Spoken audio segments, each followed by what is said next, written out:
நம்முடைய திருச்செந்தூர் திருமுருகன் குடமுழுக்கு தமிழ் வழியில், தமிழர் ஆன்மீக வழியில் நடைபெற வேண்டும் என்ற கோரிக்கைக்காக நடைபெறும் இந்த கூட்டத்தில், திருச்செந்தூரில் நடைபெறும் இந்த சிறப்புமிக்க எழுச்சிமிக்க கூட்டத்தில் நிறைவுரையாற்ற வருகை புரிந்திருக்கும் நாம் தமிழர் கட்சியின் எழுச்சி நாயகர் செந்தமிழன் சீமான் அவர்களே,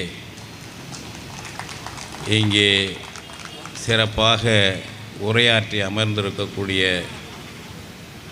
தெய்வத்தமிழ் பேரவை ஆன்மீக சான்றோர்களே, நாம் தமிழர் கட்சியினுடைய பொறுப்பாளர்களே,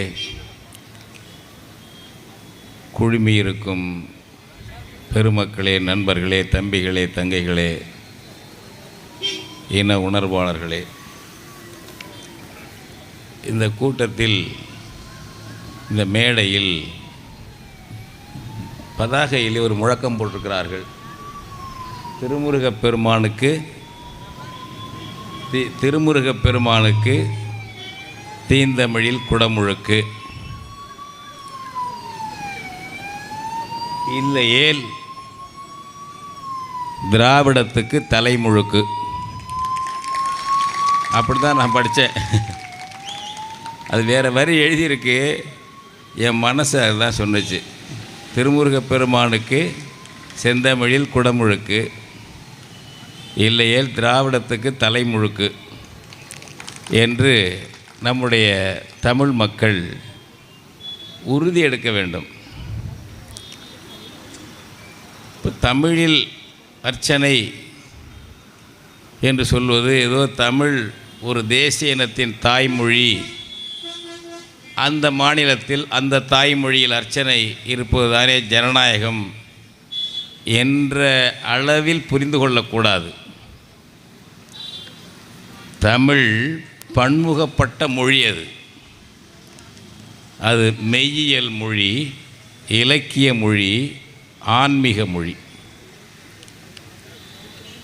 தமிழில் உள்ள ஆன்மீக ஆய்வு போல் சமஸ்கிருதத்தில் இல்லை என்பார்கள் கற்றறிந்த பெரியோர்கள்.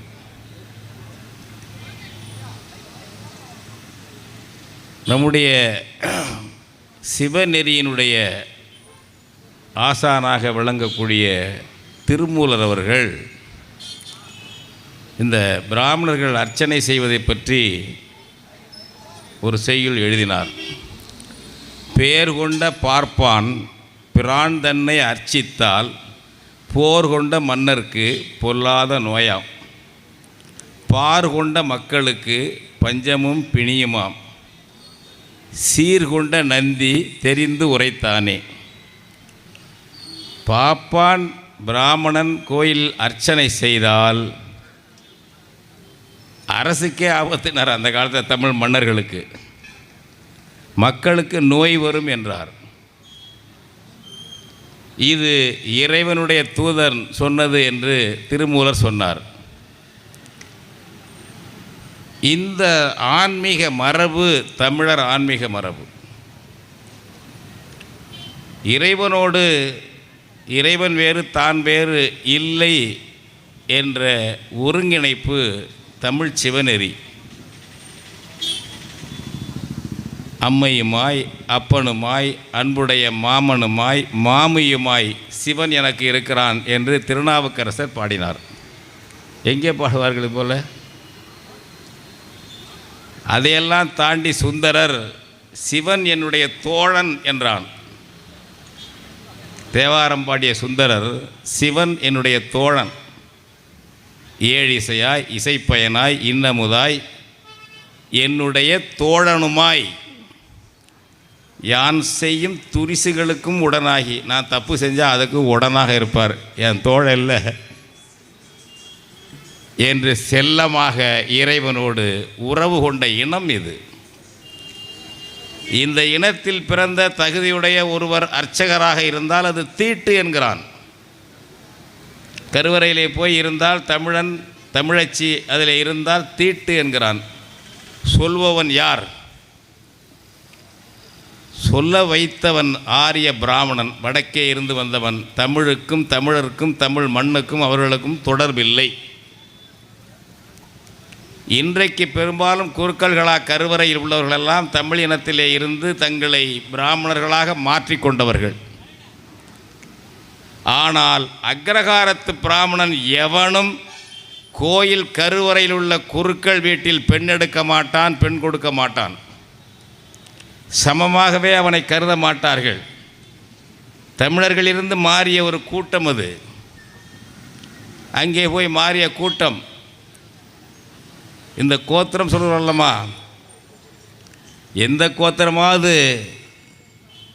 கங்கை சமவெளியை சார்ந்த கோத்திரத்தில் உள்ள பிராமணனுக்கு எந்த கருவறை குருக்களும் சொந்தக்காரன் அல்ல.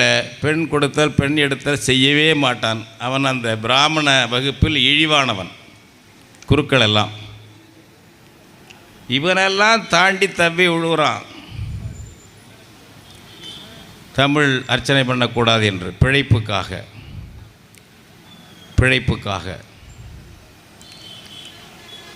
இந்த நிலைமை ஏன்? தமிழர்கள் ஏமாளிகளாக இருக்கின்ற காரணத்தினால், அச்சத்துக்கு அடிமைப்பட்டு போனதால் அவர்கள் நம் தலைமீது ஏறி ஆதிக்கம் செய்கிறார்கள்.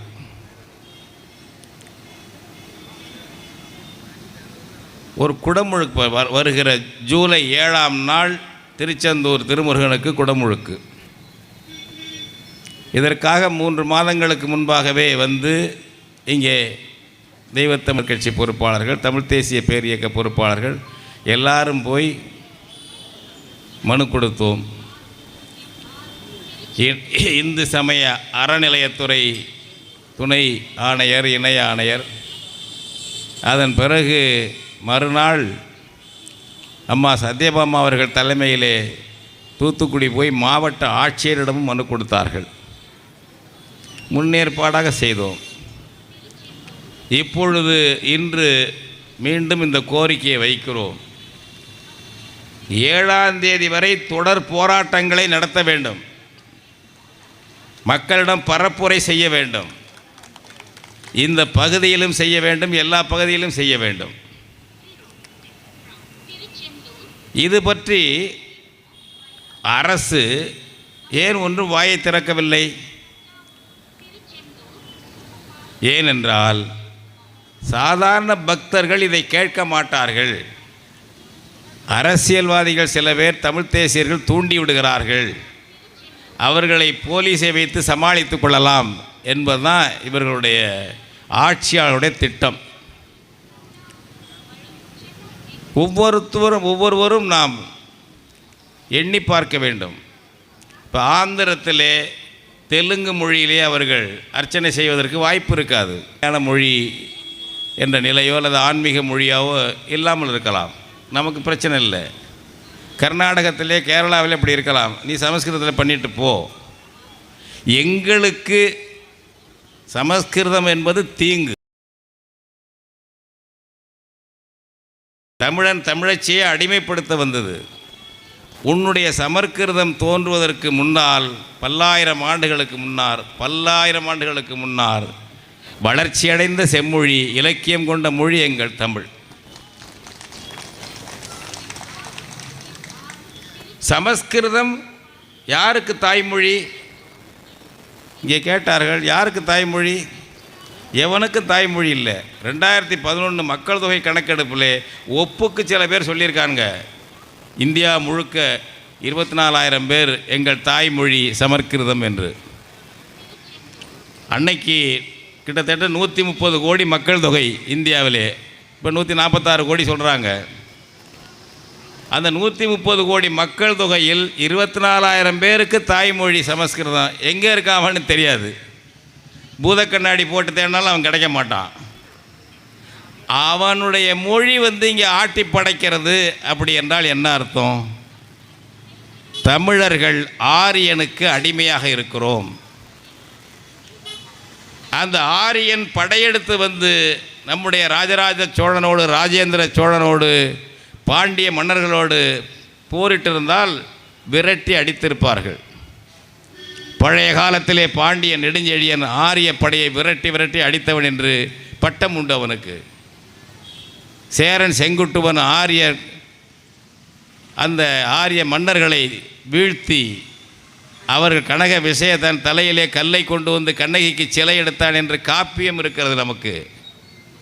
எனவே அவர்கள் போரிட வந்தால் விரட்டி வெற்றி பெற்றிருப்பார்கள். ஆன்மீகத்தை தந்திரமாக பயன்படுத்தி காலப்போக்கில் நம்மை அடிமையாக்கிவிட்டார்கள். இந்த ஆரிய அடிமைத்தனத்திலிருந்து விடுதலை செய்வதற்காக நாங்கள் வந்திருக்கிறோம் என்று சொல்லக்கூடிய திராவிடம் அவனுக்கு வசதியாக ஒரு வாய்ப்பை கொடுத்தது. கோயிலுக்கே போகாதே, சாமி கும்பிடாதே, கடவுள் ஏற்பும் கடவுள் மறுப்பும் அவரவர் உரிமை. கோயிலுக்கு போகலாம், போகாமல் இருக்கலாம். கோயிலுக்கு போவதே மானங்கெட்டத்தனம் என்று சொன்ன நபர் ஈவே ராமசாமி. கடவுளை கற்பித்தவன் முட்டாள், கடவுளை பரப்பியவன் அயோக்கியன், கடவுளை வணங்குபவன் காட்டுமிராண்டி என்று சமூக அறிவியலுக்கு புறம்பாக தற்குறித்தனமாக பொன்மொழிகளை உருவாக்கியவர் ஈவே ராமசாமி. கடவுளை ஏற்பவனும் அறிவாளிதான், கடவுளை மறுப்பவனும் அறிவாளிதான். மக்கள் விருப்பம், மக்கள் தேர்வது. அதிலே போய் ஒன்றும் சொல்ல வேண்டாம். அன்சைன்டிஃபிக், அதான் அறிவியலுக்கு, சமூக அறிவியலுக்கு முற்றிலும் புறம்பான முரட்டுத்தனமான ரெண்டுங்கெட்டான் கருத்துக்களை சொன்ன நபர் ஈவேரா. அது அவனுக்கு அக்ரஹாரத்துக்காரனுக்கு வசதியாக போயிடுச்சு. தமிழர்கள் தமிழச்சியை கோயிலுக்கு வராதுன்னு தடுத்துட்டான் அந்த ஆள். நம்ம ஏகபோகம்தான், நமக்கு அடிமையாக உள்ள பக்தர்களை வைத்துக்கொண்டு நாம் ஏகபோக அரசு செய்வோம் என்று அவன் செய்து கொண்டிருக்கிறான்.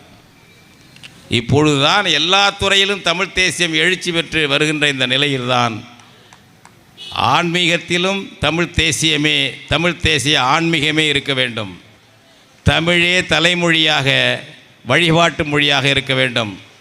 தகுதியுள்ள தமிழனும் தமிழச்சியும் அர்ச்சகர்களாக இருக்க வேண்டும் என்று இந்த தமிழ் தேசியம் வீறு கொண்டு இந்த முழக்கங்களை சொல்லி வருகிறது. இங்கே சத்யபாமா அம்மா ஒரு பெண்மணி அவர்கள் எல்லா கோயில் குடமுழுக்கும் போயிடுவாங்க. போராட்டம் நாங்களெல்லாம் ஊக்கப்படுத்துகிறோம், பெண் அர்ச்சகர்களையும் போடு என்கிறோம். என்ன தப்பு இது? நம்ம அதாவது இந்த சைவத்துக்கு பேராசிரியை போல் தோன்றியவர் காரைக்கால் அம்மையார். காரைக்கால் அம்மையாரை விட்டுவிட்டால் சைவத்துக்கு வரலாறு தொடக்கம் இருக்காது, ஞாபகம் வச்சுக்கோங்க. பெரிய ஞானி. அப்படிப்பட்ட இனம் நம்முடைய தமிழ் இனம். ஆண் பெண் 2 பேருக்கும் சமத்துவம் கொடுத்த இனம், சம பங்கு இருக்கிறது. நாமளாக கொடுக்கறதில்ல அன்பளிப்பா. அவர் உரிமை, ஆணுக்கும் பெண்ணுக்கும் சம உரிமை, ஆன்மீகத்திலும் சம உரிமை தான். இப்படி நாம் இதை செய்து கொண்டிருக்கும் பொழுது ஆரியம் முன்னேறி வருகிறது. ஏன்? திராவிடம் அவர்களுக்கு பக்கத்துணையாக இருக்குது. சென்னை ஆளுநர் மாளிகையிலே ஒரு நபர் இருக்கிறார், ஆர்எஸ்எஸ் நபர். அவரை ஆர்எஸ்எஸ் ரவி என்று சொல்வது. அவருக்கு முன்னெழுத்து RN ரவி. டெல்லி மேலிடத்தினுடைய கைத்தடி. இப்படியெல்லாம் செய்ய, அப்படியெல்லாம் செய்ய சொன்னால் செய்வார். மோடி சொல்லுவார், திருவள்ளுவர் பெரிய கவிஞர், பெரிய ஞானி, இந்தியாவுக்கே முதல் ஞானி என்று மோடி சொல்லுவார்.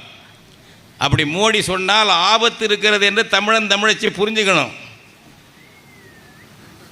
அவர் நேராக வரமாட்டார். அவர் கைத்தடி இருக்குல்ல, RSS ரவி, அதை விட்டு போன வாரம் என்ன நடக்குறீங்களா, திருவள்ளுவர் மிகப்பெரிய பழமையான பாரதத்தின் சனாதனி சொன்னாரா இல்லையா? சனாதனி என்ன? ஆதியும் அந்தமும் இல்லாதது சனாதனம்ங்கிறான் அவன். தோற்றமும் இல்லை, மறைவும் இல்லை, நிரந்தரமாக இருக்கும். எது இருக்குது? கர்ம வினை அப்படி இருக்கும், வர்ணாசிரமம் அப்படி இருக்கும், நிரந்தரம். அதுதான் சனாதனம். நீ செய்த முன் ஜென்மத்தில் செய்த நல்வினை தீவினைக்கு ஏற்ப இப்பொழுது நீ சூத்திரனாக பிறந்திருக்கிற, ஐசியனாக பிறந்திருக்கிற, இன்னும் சண்டாளனாக பிறந்திருக்கிற என்பது சனாதனம். இந்த சனாதனம் பிறப்போக்கும் எல்லா உயிரும் என்று சொன்ன பேராசான் திருவள்ளுவர் சனாதனி என்கிறான். திராவிட முகாமிலிருந்து இதற்கு எதிர்ப்பில்லை.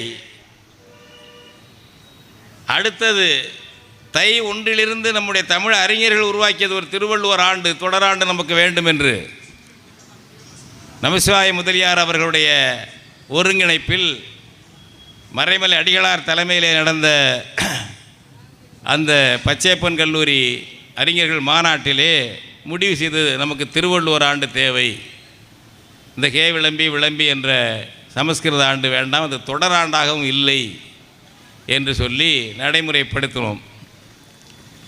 அது தவறுங்கிறார் இந்த ரவி. நீ யாருங்கிற? திருவள்ளுவர் ஆண்டு அதெல்லாம் கிடையாது, இது வேற.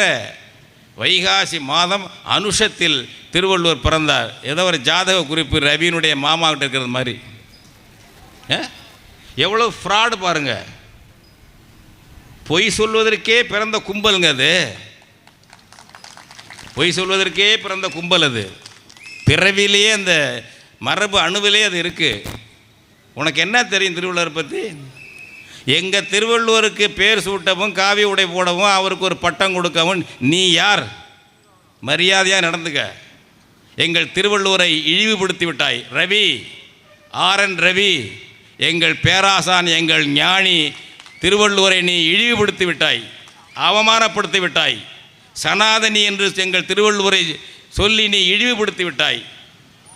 உன்மேல் சட்டப்படி வழக்கு போட வேண்டும் ரவியின் மேலே. ஏன் எங்களுடைய மரபுகளை, எங்கள் ஞானிகளை, எங்கள் சான்றோர்களை எல்லாம் தொடர்ந்து இழிவுபடுத்துகிற ரவி? டெல்லியில் கொடுத்த வேலை இதுதான்.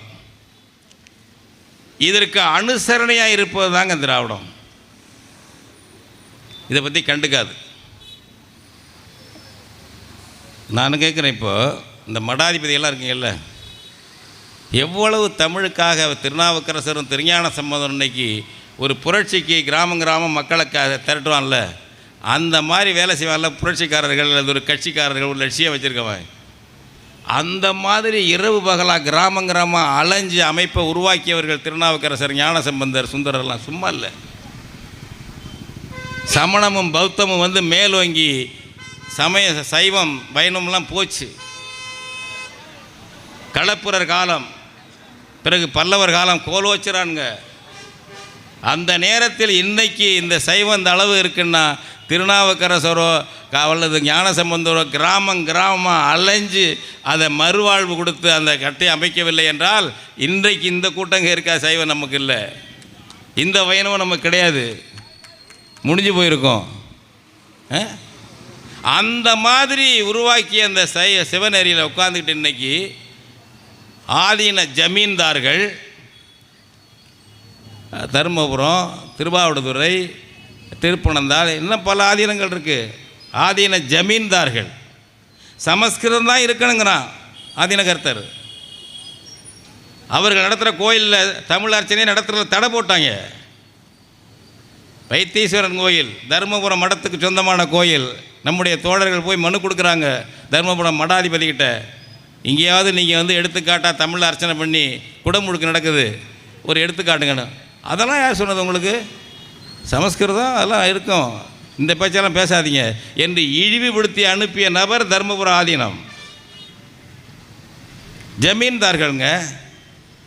நீ எங்களுக்கு தமிழன்ட்ட ஜமீன்தாராக இருக்க, அவனுக்கு கொத்தடிமையாக இருக்கிற ஆரியனுக்கு, பிராமணனுக்கு பல மடங்கள். அப்படி சைவ சித்தாந்தம் படிச்சிருக்கிய சுகி சிவம் தமிழ் அர்ச்சனை பண்ணணும் கருத்து சொல்லுங்க பார்ப்போம்.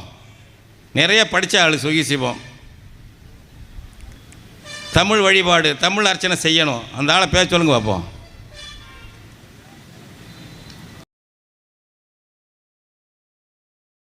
மாநாடு, தஞ்சாவூர் மாநாட்டுக்கு தொலைபேசியில் கூப்பிடுறேன். அப்போ அவர் சொல்கிறாரு தமிழில் அர்ச்சனை பண்ணணும். தமிழில் பண்ணலாம், அதற்காக சமஸ்கிருதத்தில் வேண்டாம் என்று சொல்ல வேண்டியதில்லை. யார்? சுகி சிவம், பெரிய தத்துவார்த்த அறிஞர். மு க ஸ்டாலினுக்கு முதுகு சொரிஞ்சு வச்சு இருக்கார் இருந்தால் இப்போ சுகி சிவம் மு க ஸ்டாலினுக்கு முதுகு சொரிந்து கொண்டிருக்கிறார். இப்படியெல்லாம் சைவத்தில் இருந்தால் எப்படிங்க இப்போ நம்மளை அவன் பாப்பா நம்மளை எளிதாக தானே நினைப்பான். ஒரு வைரமுத்துன்னு ஒரு ஆள் நம்ம தமிழன் கவிஞர், நாங்கள்லாம் துடிச்சு எழுந்தோம். அதாவது கமலஹாசன் மேலே நமக்கு விமர்சனம், அது வேறு விஷயம். தமிழ்லேருந்து கன்னடம் பிறந்தது அது இயற்கையானது, உண்மையானது. அது இல்லைன்ட்டு போய் எங்களுக்கு அது பிரச்சனையே இல்லை. நீ பிறக்காட்டினா எங்களுக்கு கன்னடம் பிறந்தா தான் எங்களுக்கு சிறப்பா? ஏய் நீ பிறக்க வேண்டாம், ஒரு போல நான் கோபம் வருது, ஒன்றும் வேண்டாம் எங்களுக்கு, புரியுதா? எங்கள் தமிழ் எங்களுக்கு இருக்கு. அதுதான் the primary classical language of the world. அதுக்கான சான்றுகள்லாம் வருது தம்பிகளா, சான்றுகள்லாம் வருது. 15,000 ஆண்டுக்கு முன்னாடி பூம்புகார் துறைமுகம் இருந்துச்சுங்கிறான். அந்த பூம்புகாருக்கு முந்தைய பகுதியெல்லாம் இந்த ஆதிச்சநல்லூர் இங்கே இருக்குது பாருங்கள், முதல்நிலை நாகரிகம். அதை அப்படியே முடக்கி வச்சுருக்கான் திருட்டு இந்தியாக்காரன். இந்திய தொல்லியல் துறை கீழடி வந்தது இருக்குது பாருங்கள், கீழடி வந்தது அப்போ போராடி எல்லாரும் இது அதிமுக ஆட்சிக்கு நினைக்கிறேன் மாநில அரசு எடுத்துச்சு அதை ஆய்வு பண்ணுறதுக்கு. இல்லைன்னா இது ஆதிச்சநல்லூர் மாதிரியே முடக்கியிருப்பான் இந்தியாக்காரன். அவன் காங்கிரஸ்காரனாக இருந்தாலும் சரி, பாஜகக்காரனாக இருந்தாலும் சரி, தமிழ் வரலாறு தமிழ் இனம்னா அவனுக்கு ஒத்துக்கவே மாட்டான். ஒன்றுமில்லை நாக்கணும் அவனுக்கு பகை, நம்பர் 1 பகை இந்தியாக்காரனுக்கு, இந்திக்காரனுக்கு தமிழன். 2வது பகை முஸ்லீம் அவனுக்கு. இந்த 2 பேர் தான் அவன் எதிர்ப்பான். ஏன் ஆதிச்சநல்லூரில் ஒன்றுபடாமல் போட்டிருக்க? ஆய்வறிக்கை என்னடாச்சு? ஆய்வறிக்கை இது வரைக்கும் அவன் வெளியிடலை. அமர்நாத் ராமகிருஷ்ணன் அவர் 2 இதை கொடியை தோண்டினார். அவருக்கு என்ன பனிஷ்மெண்ட் பண்ணாந்துறீங்களா? அப்படியே அவர் அஸ்ஸாமுக்கு மாற்றினான். கீழடி ஆய்வு பண்ணி இப்போ இந்த அறிக்கையெல்லாம் விட இன்னும் தொன்மையாக இருக்கும். நமக்கு தான் 5600 ஆண்டுக்கு முந்தி இரும்பை உருக்குனதுக்கு சான்று வந்துருச்சே. அது என்ன சாதாரணமாக அது இருக்குது? பொறுத்துக்க முடியல இந்த பயல்வ டெல்லிக்கார பயல்வலுக்கு. பாஜக காங்கிரஸ்காரங்க எல்லாம் சேர்ந்துக்கிட்டு கீழடி ஆய்வு அதை மாற்றணும். ஏன்? தரவுகள் போதாது. சிந்து சமவெளியில் பூமிக்கு கீழே சரஸ்வதி நதி ஓடிக்கிட்டு இருக்கான், அதுக்கு தரவு இருக்கு அவனுக்கு. திருட்டு பசங்க. அலகாபாத்தில் திரிவேணி சங்கமம்னு கொண்டாடுறான். என்னடா திரிவேணி சங்கம்னா 3 நதிகள் கலக்குதும்மா. என்னென்ன நதினா கங்கை யமுனை, அது தெரியுது. 3வது நதி எதுங்க? அது பூமிக்குள்ளே ஓடுதுங்க, அதுதாங்க சரஸ்வதி. யார்? பாஜக காங்கிரஸ்காரன் 2 பேரும் சொல்லுவான். அதுக்கு சான்று இருக்குது. கீழடி சான்று போதாது.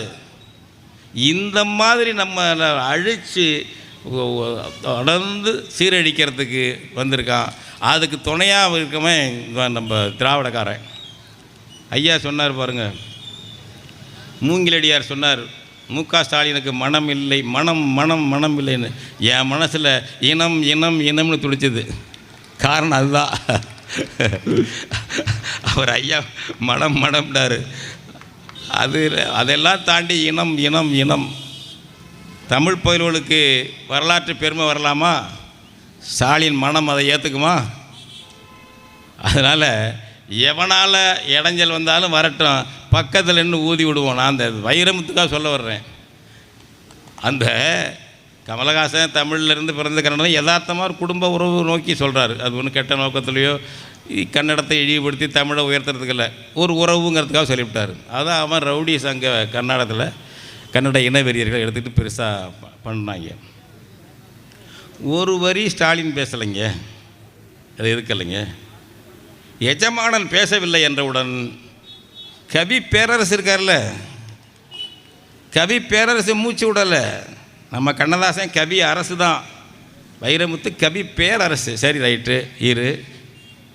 அப்புறம் ஒரு 4-5 நாள், ஒரு வாரம் கழித்து மு க ஸ்டாலின் அவங்க நேருக்கிட்ட சொல்லி, நேருகிட்ட சொல்லி, நீ சில வார்த்தை சொல்லியிருப்பா அதை எதிர்த்து அப்படின்னு சொல்ல விட்டார். நேரு திருச்சியில் தமிழ்லேருந்து தான் கன்னடம் பிறந்துச்சு, அது என்ன தப்பு இருக்குது என்று அறிக்கை விட்டோன்னே மறுநாள் வைரமுத்து மழை பொழியுதுங்க. உனக்கெல்லாம் முதுகெலும்பு இருக்கா? தமிழ் இனத்தில் தான் பிறந்தியா நீ? தமிழ் இனத்தில் தான் பிறந்தியா?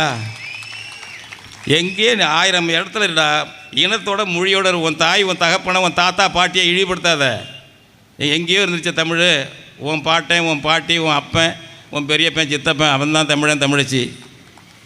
உன் முன்னோர்கள் நம்ம தமிழை இழிவுபடுத்துகிறான்னா என்ன அர்த்தம்? நம்ம திருவள்ளுவரை இழிவுபடுத்துகிறான், நம்ம இளங்கோவடிகளை இழிவுபடுத்துகிறான், நம்ம சேரன் சோழன் பாண்டியை இழிவுபடுத்துகிறான். அந்த உரிமை வேணும்ல ஒருத்தனுக்கும்.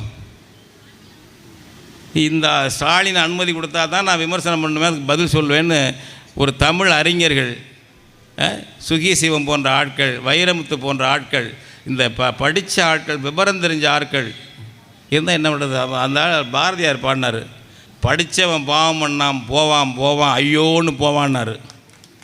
படித்தவன் பாவம் பண்ண போவான். ஏன் பண்ணுறீங்க இப்படி? இது துணிச்சல் தான் இவங்களுக்கெல்லாம். இது மாதிரி ஆந்திராவில் கேரளாவில் ஒரு பிரச்சனை வந்தால் விட்டுருவானா? உயர்நீதிமன்ற நீதிபதியிலேருந்து எல்லாரும் கர்நாடகத்தில் ஒன்றா நிற்கிறான்ல முதலமைச்சர் சித்தராமையா. இது ஏப்பா பெருசுப்படுத்துறீங்க, அவர் ஏதோ சொல்லியிருக்காரு அப்படின்னு ஒரு வார்த்தை சித்தராமையா சொல்லலாம்ல? இந்த கன்னடம் பாஜக தலைவன் சொல்லலாம்ல? இனவெறியை பாதுகாக்கும் வகையிலே முதலமைச்சர் சித்தராமையா அங்கே நடந்து கொள்கிறார். இங்கே ஒரு முதலமைச்சர் கருத்து கூட சொல்லவில்லை. அரசியல் அனாதைகளாக தமிழர்கள் இருக்கிறோம். நமக்கான தமிழ் தேசிய அரசியல் கோலோச்ச வேண்டும். நீ தப்பு பண்ணு ரைட் பண்ணு, ஒரு இனத்துக்கு பாதுகாப்பு கூட அரசியல் இல்லையே, ஒருத்தன் இல்லையே. எடப்பாடி பழனிசாமி நீ தமிழன் தானே, ஏன் ஒரு வார்த்தை பேசலை? ஊமையா, வாய் இல்லையா? தினந்தோறும் அறிக்கை விட்டுக்கிட்டு இருக்க. கர்நாடக பிரச்சனைக்கும் பேசலை. இந்த தமிழில் குடமுழுக்கு நாங்கள் இருக்கும் பொழுது உன் அரசு தான் கொடுத்தது தஞ்சை பெருவுடையார் கோயிலுக்கு, நாங்கள் தமிழ் பாதி சமஸ்கிருதம் பாதியாக செய்கிறோம் என்று பதில் மனு அஃபிடவிட் கொடுத்தது எடப்பாடி அரசு. அப்படி கொடுத்துருக்குறோம், இப்போவும் அதை செய்யலாம் என்று ஒரு வார்த்தை எடப்பாடி பழனிசாமி. கேளுங்க, அதிமுக உள்ள தமிழன் தமிழச்சி, இது என்ன தப்பா? அது அவன் எங்கெங்கே போயிட்டுருக்கான் பாருங்கள், இந்த ஆன்மீகத்தை பிடிச்சிக்கிட்டு. இந்த முருகனை இந்து முன்னணிக்காரனுக்கு இதுக்கு என்ன சம்பந்தம்? ராமன் கிருஷ்ணன்லாம் தமிழன் தான், கருப்பன், அதில் ஆய்வு நூல்லாம் இருக்குது. அவனை நீ ஆரியமயமாக்கிட்ட போ, வச்சுக்கிட்டு போ. எங்கள் முருகன்கிட்டே வந்துட்டியே. மதுரையில் அந்த முருகர் விழா நடத்துகிறானே, அந்த முருகனுக்கு தமிழில் அர்ச்சனை பண்ணணும், தமிழில் குடமுழுக்கு பண்ணணும்னு சொல்லுவானா? முருகனை சமஸ்கிருத சுப்பிரமணிய ஆக்குவதற்கு தான் இந்த மாநாடு மதுரையில் போடுறான் பாருங்க. எந்த முன்னணி? முருகனை முழுக்க முழுக்க சமஸ்கிருத வடநாட்டு தன்மை கொண்டு வருவதற்கு சிவனை ஆக்கியிருக்காங்க, ராமரை ஆக்கியிருக்கானுங்க. முருகனை இன்னும் முழுசாக ஆக்க முடியலை. முழுக்க முழுக்க சமஸ்கிருத மயமாக்கி ஆரிய மயமாக்குவதற்கான சூழ்ச்சி, கொடிய சூழ்ச்சி தான் இந்து முன்னணிக்காரர்கள் முருகனை கையில் எடுப்பது. நீ உத்தமனாக இருந்தால் அறிக்கை கொடு, உன் தலைவரை விட்டு அறிக்கை கொடு, சொல்லு. திருச்செந்தூர் தமிழ் முருகன் குடமுழுக்கை தமிழ் வழியில் நடத்து, தமிழ் மந்திரங்கள் ஓதி செய்யி. அரசாங்கமே புத்தகம்லாம் வெளியிட்டிருக்கு, தமிழ் மந்திரங்கள் வெளியிட்டிருக்கு. அதை ஓதி தமிழ் அர்ச்சகர்களை கொண்டு செய்.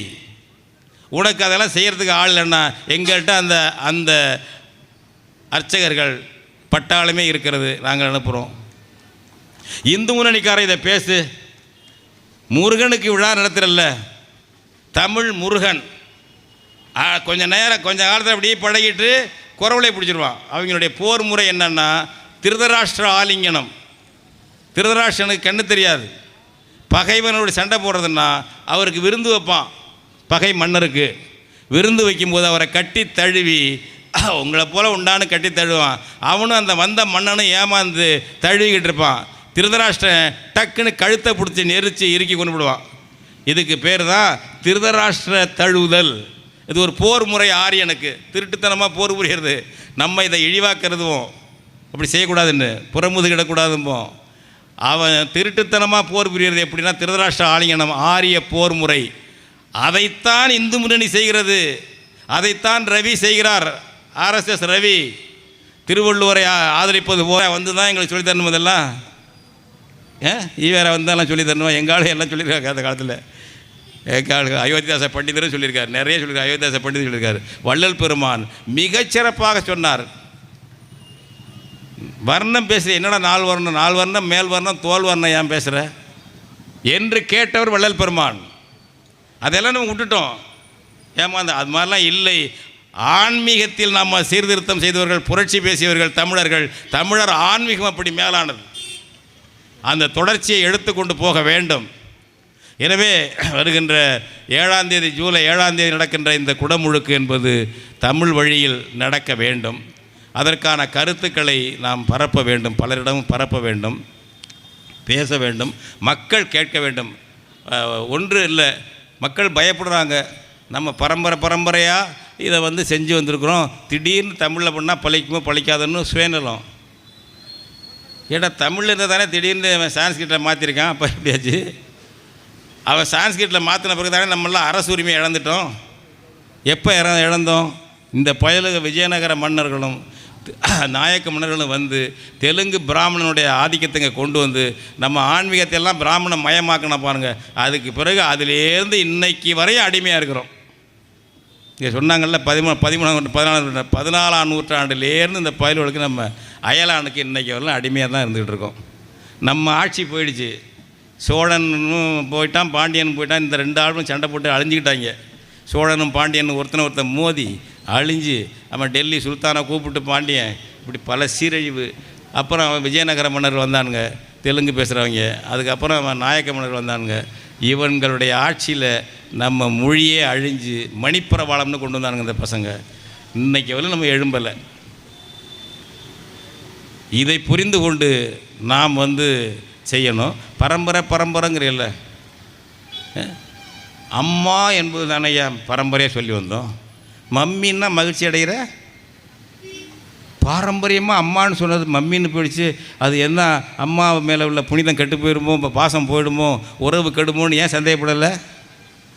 அம்மானு சொன்னால் மதிப்பு குறைச்ச, மம்மின்னா மதிப்பு, அப்பா என்று சொன்னால் மதிப்பு குறைச்ச, டேடின்னா மதிப்பு. அதை எப்படி கற்றுக்கிட்டீங்க?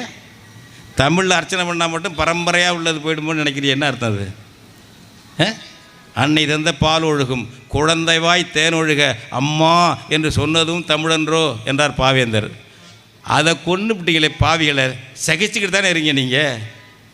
அப்புறம் உன் வீட்டுக்குள்ளேயே ஒரு அயல் மொழியை கொண்டாந்து வச்சுக்கிட்டு அதில் மகிழ்ச்சி மரியாதை காண்ற நீ அப்புறம் உன் கோயிலில் அப்புறம் எப்படி இருக்கும்? நாம் திருந்தணும்.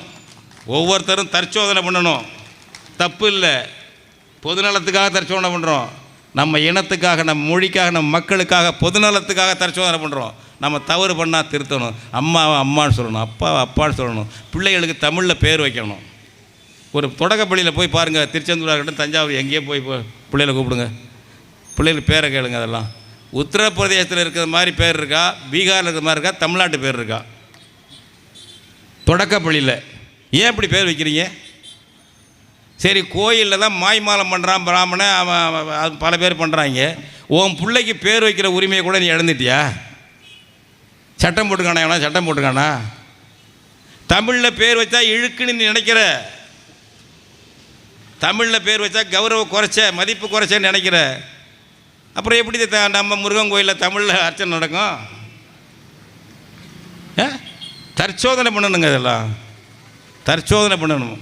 கேட்டால் சொல்லுவான், பரம்பரையாக அவங்க பண்ணாங்க, நம்ம பண்ண. பரம்பரையாக அம்மாவை அம்மானு சொன்னோம், மாமாவை மாமானு சொன்னோம். எப்படா அங்கிள்னு சொன்னோம்? ஏன்னா இடது பக்கம்னா புரிய மாட்டேங்குது நம்ம பசங்களுக்கு. வண்டியை இடது பக்கம் திருப்பான்னா வலது பக்கம் திருப்பாரு. ஏன் நீங்கள் தான் சொன்னீங்களா? இப்போ இடதுன்னா ரைட்டு இல்லையான்னு கேட்குறான். விளையாட்டு சொல்லலைங்க, தெரியலைங்க. வண்டி ஓட்டுற தம்பிக்கு தெரியலைங்க. இடதுனா நாங்கள் ரைட்டு. இப்படி சீரழிஞ்சு போயிருக்கோம். எவனாவது நீங்கள் அயல் மொழியை படிக்கலாம், தான் மொழியை இழந்திருக்கானா எங்கேயாவது? ஈழத்தில் போய் பாருங்கள், நிறைய படிச்சிருப்பாங்க, தமிழில் தான் பேசுவோம். கேரளாவில் மலையாளி பாருங்கள், கேரளாவில் மலையாளி நிறைய படிச்சிருப்பான். அவனுக்குள்ளே பேசும்போது மலையாளத்தில் தான் பேசுவான். இது தன்மானத்துலேருந்து வர்றது, ஞாபகம் வச்சுக்க. சும்மா பேசிக்கிட்டு புருடா விட்டுட்டு போகக்கூடாது. தன்மானத்துலேருந்து வர்றது, தற்சார்புலேருந்து வர்றது, உளவியலேருந்து வர்றது. மொழியில் பேசினா அங்கே என்ன இழுக்காது? எதுக்கு எடுத்தாலும் இங்கிலீஷ். எங்கிட்ட போனாலும் சமஸ்கிருதம் கோயில். இந்த மொழி, இந்த இனமும் வாழுமா? இந்த மொழியும் இனமும் அழிஞ்சிட்டா நீ அடுத்தவனுக்கு அடிமையாக இருப்ப. ஞாபகம் வச்சுக்க. உனக்கு என்ன மரியாதை இருக்கும்? அடுத்தவனுக்கு அடிமையாக இருப்ப. உன் வருங்கால தலைமுறை அடுத்தவனுக்கு அடிமையாக இருக்கும். சம்பளம் வாங்கிட்டு சோறு தின்னுட்டு இருக்கோம், அடிமையாக இருக்கும். தமிழ்நாடே இருக்காது. அதான் நல்லது. ஸ்டாலின் நினைக்கிறார் செம்மொழின்னு கொண்டு வரல தமிழ். அவர் கருணாநிதி பிறந்தனால கலைஞர் என்றாலும் தமிழ் என்றாலும் ஒன்று தான். எனவே தமிழ்நாடு என்பதை தமிழர் நாடு, கலைஞர் நாடு என்று மாற்றுகிறேன்னு சொல்லுவாருங்க. அடுத்த தடவை அவர் வெற்றி பெற்று வந்தார்னு வச்சுங்க, தமிழ்நாடு என்பதை கலைஞர் நாடு என்று மாற்றினாலும் மாற்றுவார். ஏன்ட்டு போவான் நம்மால். மழுங்கடிச்சாச்சு. இந்த தற்சோதனை எல்லாரும் பண்ணிக்கொண்டு நம்ம தமிழ் மொழி தான் மற்ற மொழிக்கு சமமாக நினைக்காதீங்க. அதெல்லாம் அந்த தகுதி இருக்கோ இல்லையோ, பிற மொழி துணை இல்லாமல் இயங்கக்கூடியது. ஆன்மீகத்தில் உச்சத்தை தொட்ட மொழி. இங்கே ஐயா பிச்சொண்டுக்கிறார் மாணிக்க வாசகர் பாட்டை பாடினார்ல, வானாகி மண்ணாகி வழியாகி ஒளியாகி ஊனாகி உயிராகி. அடுத்த வரி, ஊனாகி உயிராகி உண்மையுமாய் இன்மையுமாய். நீ இருக்குனாலும் இருக்குது, இல்லைனாலும் இல்லைப்பா. இது நம்ம ஆன்மீகம் கூடாது. இருக்குன்னா இருக்குது, இல்லைன்னா இல்லை போடா. அப்படி தான் இறைவன் இருக்கார்ரா. தைரியமான ஆள் நம்ம ஆள்க சொல்கிறார்ல. கம்பர் இந்த காலத்தில் பாடுவார் கடவுள் வாழ்த்து, ஒன்றே எண்ணின் ஒன்றேயாம், பலவென்றுரைக்கின் பலவேயாம், அன்றே எண்ணின் அன்றேயாம், ஆம் என்றுரைக்கின் ஆமேயாம், இன்றே எண்ணின் இன்றேயாம், உளதென்றுரைக்கின் உளதேயாம், நன்றே நம்பி குடி வாழ்க்கை நமக்கு இங்கே என்ன பிழைப்போமா. கடவுள் யோக்கியதே எப்படி இருக்கு, ஏன் பிழப்பு என்ன வருது. கம்பன் இந்த சுதந்திரம் எங்கடா இருக்குது தம்பிகளா, என் பேர பிள்ளைகளே?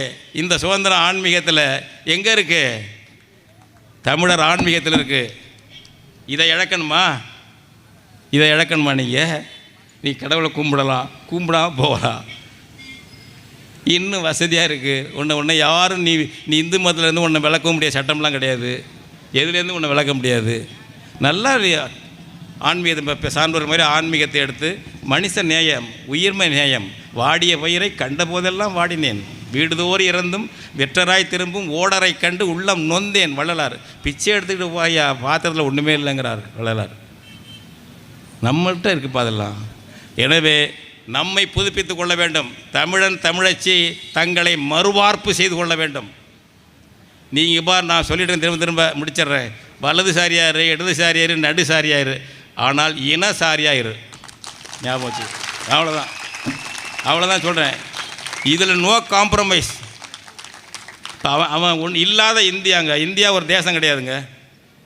இந்தியா ஒரு தேசம் கிடையாது, ஒரு பாலும் கிடையாது. அது ஒரு துணைக்கண்டம், வெள்ளக்கார பயில் உண்டாக்குனது. அது ஒரு தேசம்னு சொல்கிறானுங்க. கான்ஸ்டியூஷன் தேசம்னு சொல்ல, ஒன்றியம்னு சொல்லுது. இந்த இந்திய தேசத்தை ஏற்றுக்கிட்டவன்ல வலதுசாரி இருக்கிறான், புரட்சி பேசுகிற இடதுசாரி இருக்கிறான், நடுசாரி இருக்கிறான், ஜனநாயகவாதி இருக்கான், சர்வாதிகாரி இருக்கான், எல்லாம் இருக்கான்ல. ஏன் என்னுடைய இயற்கையான தமிழ் இனத்தில் இருக்கக்கூடாதா? அது பேசிக்ப்பா, அது அடிப்படை. இனம் என்பது அடிப்படை, புரியுதா? நீ வலதுசாரியாயிரு, இடதுசாரியாயிரு, நடுசாரியாயிரு, தமிழ் சாரியாயிரு. அனாதையாக இருக்காத. இங்கே இருந்துக்கிட்டு அவன் இவன் போயிருக்காத. எல்லாரும் தமிழன் தமிழச்சியெல்லாம் தமிழ் இனம். இதில் தேர்வு செய்கிறதுக்கு சூஸ் பண்ணுறதுக்கெல்லாம் ஒன்றும் சாய்ஸ் கிடையாது. இது மானிட இயல். அந்த வகையில் சிந்திங்க. நம்ம தமிழ் மொழி தான் அர்ச்சனை மொழியாகணும். இது தமிழ்நாட்டுக்கே வழிகாட்டக்கூடிய வகையில் திருச்செந்தூர் அமைய வேண்டும். ஏன் அமையும்? வீரனுக்கான விழாது. முருகன் யார்? போர் ஆயுதத்தோடு இருக்க வீரன், சூர சம்ஹாரம் பண்ணவன். இந்த திருச்செந்தூரில் ஆரிய திராவிட துரோக சம்ஹாரம் நடக்க வேண்டும். சூரசம்ஹாரம் செய்த இந்த ஊரிலே ஆரிய திராவிட துரோக சம்ஹாரம் நடந்து தமிழ் அர்ச்சனை, தமிழ் குடமுழுக்கு நடக்க வேண்டும். தொடர்ந்து அதற்கான வேலைகளை ஈடுபடுங்கள் என்று கேட்டுக்கொண்டு விடைபெறுகிறேன். நன்றி, வணக்கம்.